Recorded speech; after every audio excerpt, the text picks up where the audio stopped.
नमस्कार दोस्तों, मेरा नाम है राजेश और क्राइम स्टोरीज चैनल पर मैं आपका बहुत बहुत स्वागत करता हूं। दोस्तों, आज की जो ये क्राइम की घटना है वो है देश की राजधानी दिल्ली से।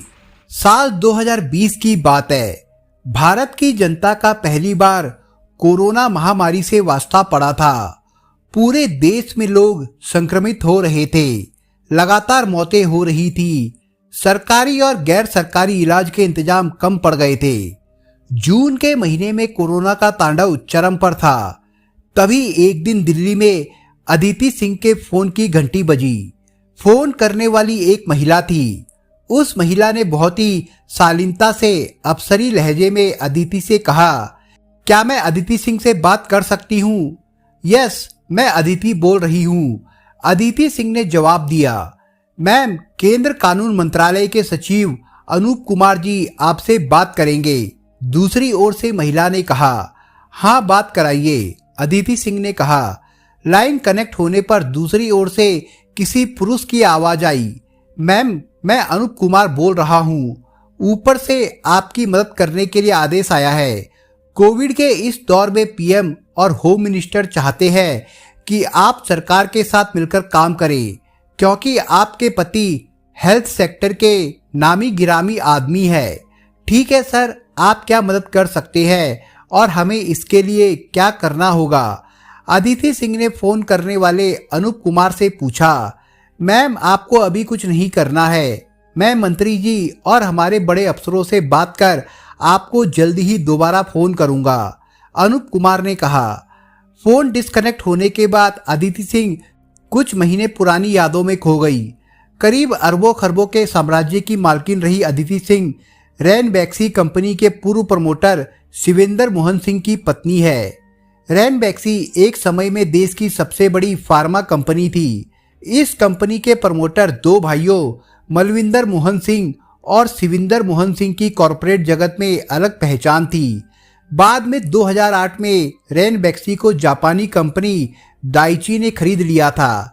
इस सौदे के बाद जापानी कंपनी ने सिंह बंधुओं पर रैनबैक्सी के बारे में गलत जानकारी देकर महंगी कीमत वसूलने का आरोप लगाकर केस कर दिया था। इस बीच सिंह बंधुओं ने रैनबैक्सी कंपनी अपने हाथ से निकलने के बाद फोर्टिस हेल्थ केयर की शुरुआत की। इस कंपनी ने देश भर में शानदार अस्पतालों की श्रृंखला बनाई। सिंह बंधुओं ने इसके अलावा वित्तीय और दूसरे क्षेत्रों में काम करने के लिए रेलिगेयर फिनवेस्ट कंपनी शुरू की।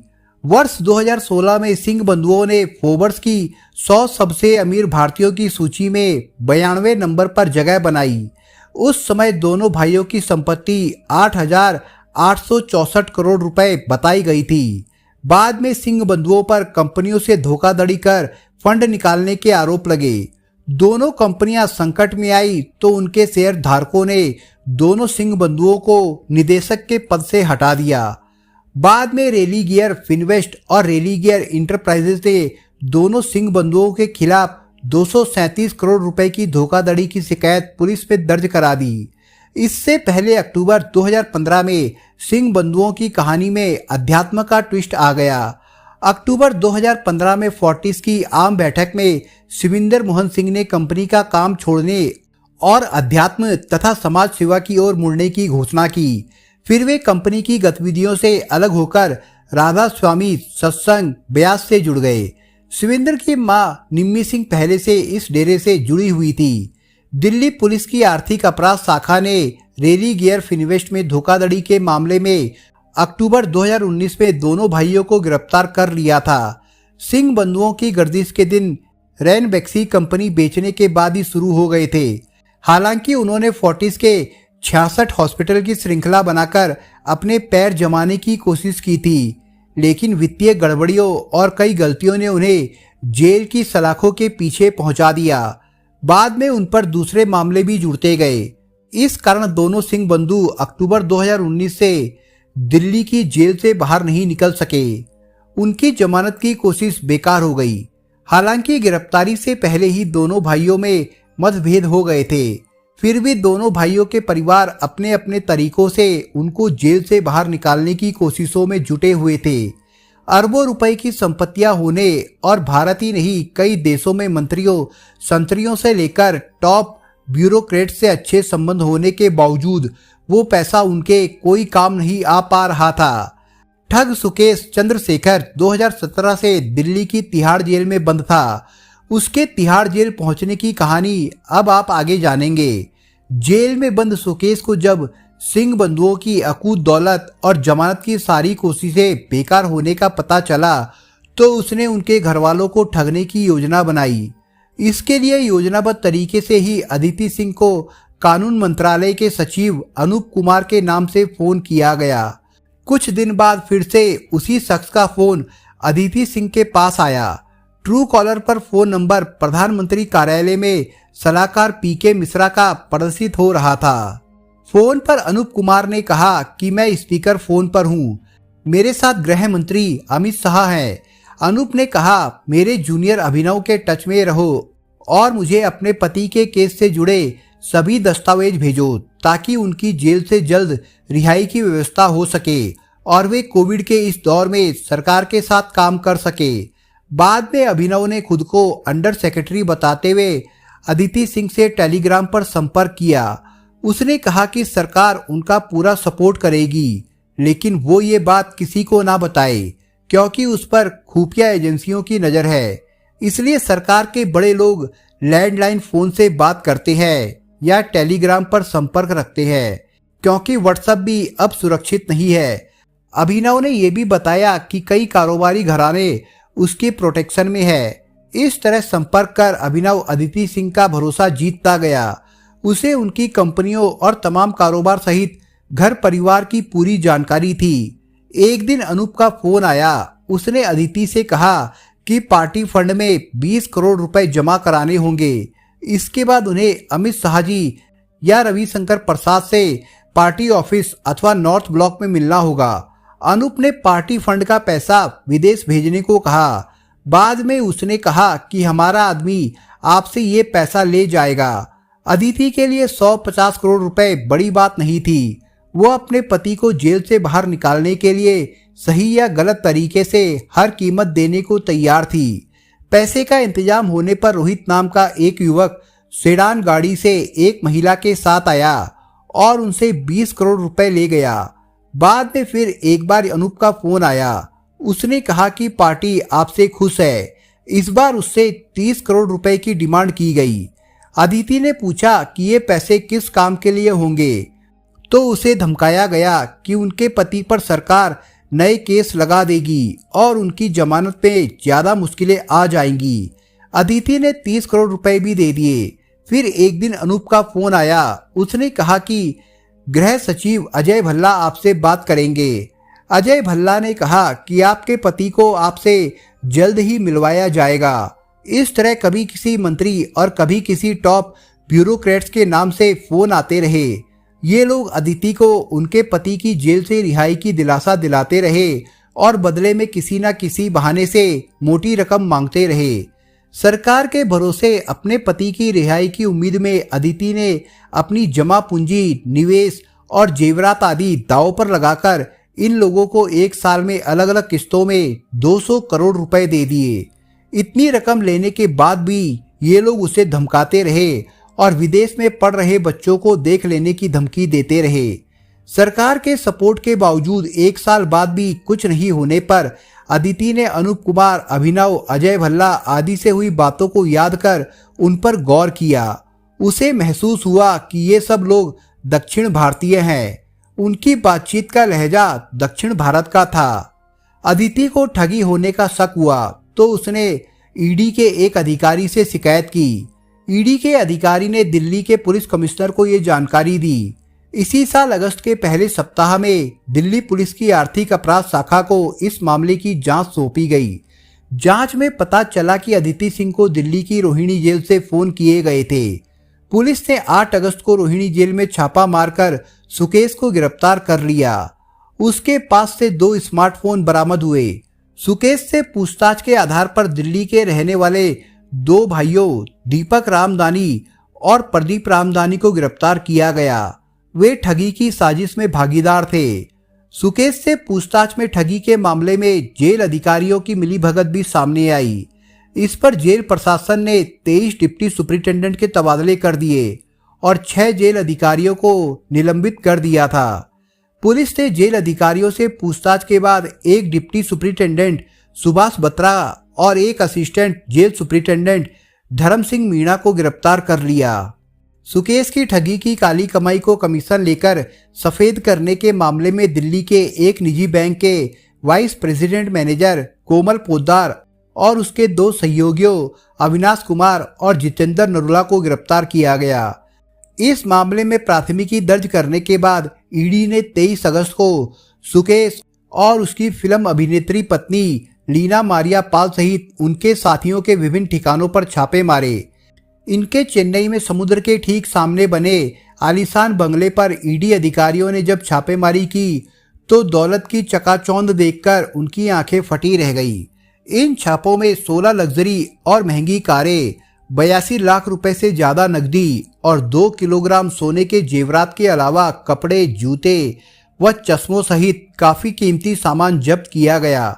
चेन्नई में समुद्र के ठीक सामने बना सुकेश लीना का बंगला किसी रिसोर्ट से कम नहीं है। इस बंगले में ऐशो आराम की चीजें मौजूद थी।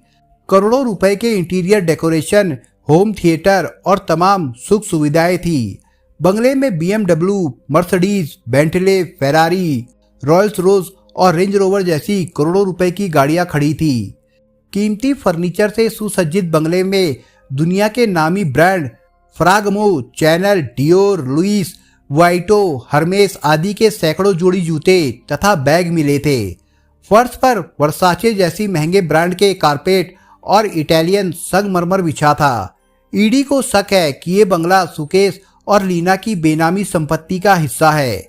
इस छापे के कुछ दिन बाद ईडी ने मनी लॉन्ड्रिंग के मामले में पुलिस से मिली सूचनाओं के आधार पर बॉलीवुड अभिनेत्री जैकलीन फर्नांडिस से भी पूछताछ की। श्रीलंकाई मूल की जैकलीन ने कुछ महीने पहले ही मुंबई में जुहू इलाके में महंगा बंगला खरीदा था। इस बंगले की कीमत 175 करोड़ रुपए बताई जाती है। कहा जाता है कि दिल्ली की जेल में बंद सुकेश की जैकलीन से दोस्ती थी। वो जेल में रहते हुए भी अपने संपर्कों के जरिए उसे महंगे गिफ्ट, चॉकलेट और फूल भिजवाता था। अदिति सिंह से 200 करोड़ की ठगी मामले की जांच पड़ताल चल ही रही थी कि इसी बीच उनकी जेठानी यानी मलविंदर मोहन सिंह की पत्नी जपना सिंह ने भी सुकेश के खिलाफ 4 करोड़ रुपए ठगने की शिकायत अगस्त के अंतिम सप्ताह में दिल्ली पुलिस में दर्ज कराई। जपना सिंह से भी जेल में बंद उसके पति की जमानत कराने के नाम पर रकम ठगी गई थी। ये रकम हांगकांग के एक खाते में ट्रांसफर कराई गई थी। दिल्ली पुलिस ने 5 सितंबर को सुकेश की ठगी के मामले में उसकी अभिनेत्री पत्नी लीना मारिया पाल को गिरफ्तार कर लिया। बॉलीवुड फिल्म मद्रास कैफे में जॉन इब्राहिम के साथ काम कर चुकी लीना मूल रूप से केरल की रहने वाली है। उसकी स्कूली पढ़ाई दुबई में हुई। वो BDS ग्रेजुएट है। भारत में आने के बाद वर्ष 2009 में Mohanlal star film red chillies से अपना कैरियर शुरू करने वाली Leena Bollywood film Biryani, husband in Goa और कोबरा के अलावा कई भाषाओं में फिल्मों में काम कर चुकी है। ईडी की जांच में सामने आया कि लीना अपने पति सुकेश की बेईमानी की कमाई से ऐशो आराम की जिंदगी जी रही थी। लीना 2009 में जब तमिल और मलयालम फिल्मों के लिए स्ट्रगल कर रही थी तब सुकेश ने उसे अपने झांसे में लिया और उसे कुछ फिल्मों में काम दिलवाया। यहीं से दोनों की प्रेम कहानी शुरू हुई। इसके बाद इनकी प्रेम कहानी परवान चढ़ती रही और ये पति पत्नी की तरह रहने लगे। सुकेश से मुलाकात के बाद लीना की लाइफस्टाइल भी बदल गई। वो उसके सभी गलत सही कामों में साथ देने लगी। यही कारण रहा कि वो सुकेश के साथ जेल जाती रही। लीना से पूछताछ के आधार पर इनके 4 साथियों अरुण मुथु, मोहन राज, कमलेश कोठारी और जोएल डैनियल को भी दिल्ली पुलिस ने गिरफ्तार कर लिया। ये चारों चेन्नई के रहने वाले हैं। ये लोग भी सुकेश और लीना के उगाही रैकेट में शामिल थे। अभिनेत्री लीना को 2013 में भी सुकेश के साथ चेन्नई की एक बैंक में 19 करोड़ की धोखाधड़ी के मामले में गिरफ्तार किया गया था। वर्ष 2015 में भी करोड़ों रुपए की धोखाधड़ी के मामले में उसकी गिरफ्तारी हुई थी। बाद में दिसंबर 2018 में लीना पाल अपने ब्यूटी पार्लर में शूट आउट के बाद सुर्खियों में आई थी। कहा गया कि गैंगस्टर रवि पुजारी ने उससे करोड़ों रुपए की रंगदारी मांगी थी। नहीं देने पर उसके ब्यूटी पार्लर पर फायरिंग कराई थी। इस मामले में लीना ने अदालत में याचिका दायर कर पुलिस सुरक्षा दिलाने की मांग की थी। इसे अदालत ने खारिज कर कहा था कि वो सुरक्षा के लिए निजी गार्ड रख सकती है। कर्नाटक के रहने वाले सुकेश चंद्र उर्फ बालाजी के अपराधों की फहरिस्त बहुत लंबी है। अभी उसके खिलाफ 20 से ज्यादा मामले चल रहे हैं। वो कई बार पकड़ा जा चुका है, कभी अकेला तो कभी अभिनेत्री पत्नी लीना के साथ। अभी वो 2017 से जेल में है। हालांकि इस दौरान वो बीच बीच में पैरोल पर जाता रहा। पिछले साल भी वो चेन्नई गया था। अय्याश जिंदगी जीने के शौक ने उसे सातिर ठग बना दिया। सुकेश के पिता रबर कॉन्ट्रैक्टर थे। उसने 10वीं की पढ़ाई पूरी करने के बाद पढ़ाई छोड़ दी और अपराध की दुनिया में कदम रख दिया। जब उसकी उम्र महज 17 साल थी तब उसने कर्नाटक के पूर्व मुख्यमंत्री HD कुमारस्वामी के बेटे का दोस्त बनकर एक परिवार से 1 करोड़ 14 लाख रुपए की ठगी की थी। बेंगलुरु पुलिस ने तब उसे पहली बार पकड़ा था। जमानत पर आने के बाद वो चेन्नई चला गया। उसे अप्रैल 2017 में चुनाव आयोग घूस कांड के मामले में दिल्ली के एक 5 सितारा होटल से 1 करोड़ से ज्यादा की नकदी सहित गिरफ्तार किया था। आरोप था कि उसने तमिलनाडु की पूर्व मुख्यमंत्री जयललिता के निधन के बाद पार्टी के चुनाव चिन्ह को लेकर हुए विवाद में AIADMK के डिप्टी चीफ TTV दिनाकरन को चुनाव आयोग के अधिकारियों को रिश्वत के रूप में 50 करोड़ रुपए देकर सिंबल दिलवाने का वादा किया था। इसी मामले में गिरफ्तारी के बाद दिल्ली की तिहाड़ जेल में उसने जेल अधिकारियों के साथ मिली भगत कर देश के नामी लोगों से ठगी का काम शुरू कर दिया था। बाद में उसे तिहाड़ से दिल्ली की ही रोहिणी जेल शिफ्ट कर दिया गया। सुकेश पर तेलुगु देशम पार्टी के पूर्व सांसद रायपति संबाशिव राव से वसूली करने के लिए CBI के शीर्ष अधिकारियों के नाम का दुरुपयोग करने का भी आरोप लगा था। उसने पूर्व सांसद से CBI व गृह मंत्रालय के अधिकारियों के नाम पर 100 करोड़ रुपए की रिश्वत मांगी थी। संभाषित राव पर अपनी कंपनी के माध्यम से 7,926 करोड़ रुपए की बैंक धोखाधड़ी करने और फर्जी फर्मों को धन देने का आरोप है। साल 2013 में सुकेश और उसकी पत्नी लीना को चेन्नई के केनरा बैंक से 19 करोड़ की ठगी के आरोप में गिरफ्तार किया गया था। उस समय इनके दिल्ली स्टेट फार्म हाउस से 20 करोड़ रुपए कीमत की 9 लग्जरी गाड़ियां जब्त की गई थी। वो राजनेताओं के रिश्तेदारों के रूप में खुद को पेश करता था। इसके अलावा केंद्र मंत्रियों, CBI व गृह मंत्रालय के अधिकारियों या सुप्रीम कोर्ट के जज के नाम पर लोगों से ठगी करता था। जेल से बाहर आने पर वो ठगी के पैसों से महंगी कारें खरीदता और ऐशो आराम की जिंदगी जीता था। कभी उसने M करुणानिधि का पोता बनकर तो कभी कर्नाटक के पूर्व मंत्री करुणाकर रेड्डी का सहयोगी बनकर तो कभी BS येदियुरप्पा का सचिव बनकर लोगों से करोड़ों रुपए की ठगी की है। उसने लोगों को नौकरियों का झांसा देकर भी 75 करोड़ रुपए से ज्यादा की रकम ठगी। दिल्ली की जेल में रहते हुए उसने एक बड़े बिजनेसमैन से 50 करोड़ रुपए ठग लिए थे। वो खुद या अपने सहयोगियों से मोबाइल से स्पूफिंग के जरिए लोगों को कॉल कराता था। स्पूफिंग के जरिए वो जिस अधिकारी या राजनेता के नाम से फोन करता था उसका नंबर फोन रिसीव करने वाले के स्क्रीन या ट्रू कॉलर पर प्रदर्शित होता था। इसी वजह से लोगों को ये विश्वास हो जाता था कि उससे बात कर रहा शख्स सही है। देश भर में अनेक लोगों से सैकड़ों करोड़ रुपए की ठगी करने के आरोपी सुकेश और लीना अभी जेल में है। अपराधों में भागीदार उनके साथी बैंक वाले और जेल के अफसर भी जेल में हैं। दिल्ली पुलिस के अलावा ED इस मामले की जांच कर रहा है। बहरहाल जेल से इतने बड़े पैमाने पर हुई ठगी गंभीर जरूर है, लेकिन इस तरह की वारदातें रोकने के लिए सरकार के स्तर पर कोई भी ठोस प्रयास नहीं किए जाते। इसलिए जेल और जेल से बाहर रोजाना नए नए ठग पैदा होते रहते हैं। दोस्तों, आप अगर चैनल पर नए हो तो आप चैनल को सब्सक्राइब करने के साथ कमेंट बॉक्स में इस कहानी के बारे में अपने विचार जरूर लिखिएगा। मिलता हूँ एक नई कहानी के साथ, तब तक के लिए अपना ख्याल रखिएगा। धन्यवाद।